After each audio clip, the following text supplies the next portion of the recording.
statement which is including accounting standard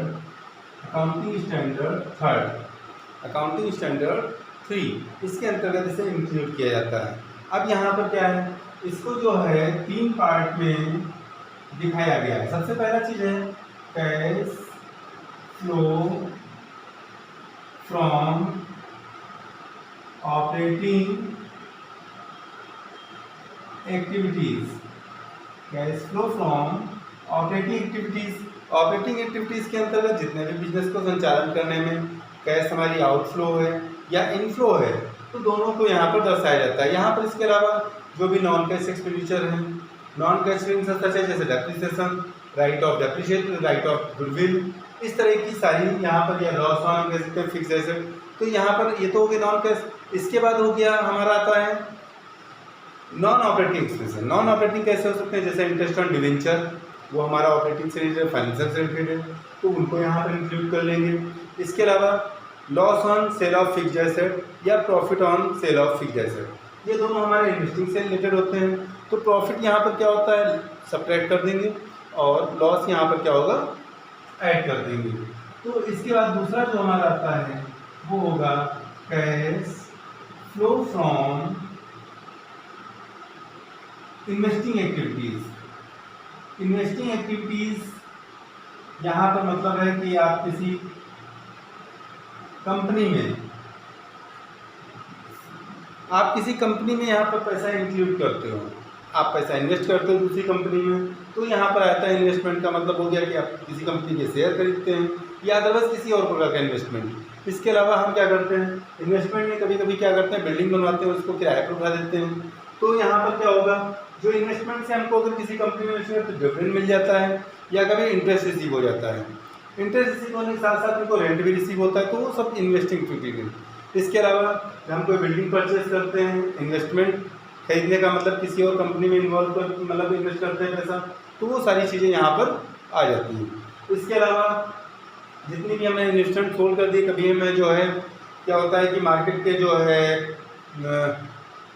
up down होने पर, तो हम उसको क्या करते हैं कि इन्वेस्टमेंट थोड़ा सेल कर देते हैं। थोड़ा सेल किया या कभी पूरा सेल कर दिया, तो सेल करने पर यहाँ पर जितनी भी सेल्स एक्टिविटीज़ है, जितना भी हम सेल सोल्व करेंगे, ये जितने का ही हम सेल करेंगे, वो सारा का सारा यहाँ पर होगा। इसके अलावा परचेज करेंगे, बिल्डिंग परचेज की, मशीनरी परचेज की, जितना भी हमारा बिजनेस ऑपरेशन से रिलेटेड है, अगर कोई हम फिक्स ऐसे परचेज करते हैं तो उसको यहाँ पर शो करेंगे। इसके अलावा तीसरा जो हमारा होता है, जो यहाँ पर होता है मेन, जैसे कह सकते हैं कैश फ्लो फ्रॉम फाइनेंसिंग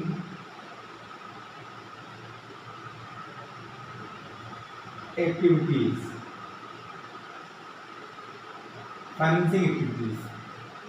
तो फाइनेंसिंग एक्टिविटीज़ के अंतर्गत जितने भी हमारी चीज़ आती है, जैसे हम बिजनेस के अंदर शेयर इशू करते हैं, डिवेंचर इशू करते हैं, तो इनको सबको क्या करते हैं, जो हमारा फाइनेंस रिलेटेड का मतलब हमने पहले बताया था कि फाइनेंस हमारा क्या होता है, हमारे पिछले वीडियो में पढ़ा होगा कि हमने बताया फाइनेंस क्या होता है, कहाँ कहाँ से हम फाइनेंस कर सकते हैं।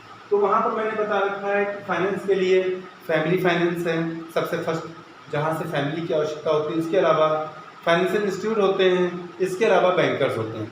तो अदर्स जो भी है जहाँ से हम फाइनेंस करते हैं, तो हम शेयर इशू कर सकते हैं। शेयर इशू करने के लिए हमारे पास 2 मार्केट बनती है, प्राइमरी और सेकेंडरी। प्राइमरी मार्केट के अंदर न्यू शेयर इशू किए जाते हैं, और सेकेंडरी मार्केट के अंतर्गत stock exchange of board of India, या हम कह सकते हैं सेबी। तो यहाँ पर क्या है, फाइनेंसिंग एक्टिविटीज़ के अंतर्गत यहाँ पर जितने हम शेयर इशू करेंगे, या हम प्रेफरेंस शेयर का रिडेम्पशन करेंगे, डिवेंचर इशू करेंगे, या डिवेंचर का हम रीपेमेंट करेंगे, बैंक लोन हम रेज करेंगे, या हम रीपेमेंट ऑफ बैंक लोन करेंगे, बैंक लोन का रीपेमेंट करेंगे। इसके अलावा हम जितने भी डिविडेंड पे करते हैं, इंटरेस्ट पे करते हैं, इंटरेस्ट ऑन डिवेंचर पे करते हैं, वो सारी चीज़ें यहाँ पर आती हैं। इसके अलावा जो हमारा लॉस होता है, लॉस किस पर होता है, रिडेम्पशन ऑफ डिवेंचर पर और रिडेम्पशन ऑफ प्रेफरेंस शेयर पर। उन दोनों को यहाँ पर हम शो करते हैं। तो ये हमारे 3 मेथड थे कैश फ्लो स्टेटमेंट के, जो हमने आपके सामने बताए। अब इसके बाद हम आपको बताएंगे कि ऑपरेटिंग क्या है, फिर बताएंगे इन्वेस्टिंग क्या है, फिर फाइनेंसिंग क्या है, इन सबको भी बताएंगे हम। अगला, अब यहाँ पर आता है ऑपरेटिंग एक्टिविटीज़। ऑपरेटिंग एक्टिविटीज़ के अंतर्गत सबसे पहली चीज़ हमारे पास नेट प्रॉफिट बिफोर टैक्स चाहिए होता है।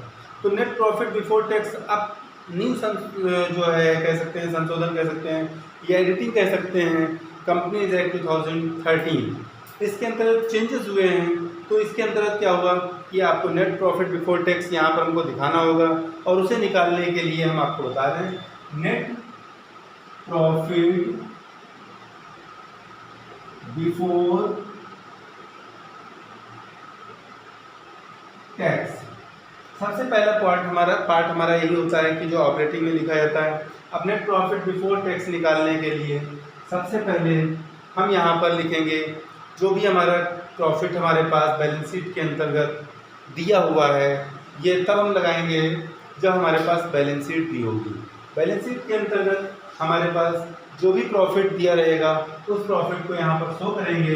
तो profit for the current year as per balance sheet, as per balance sheet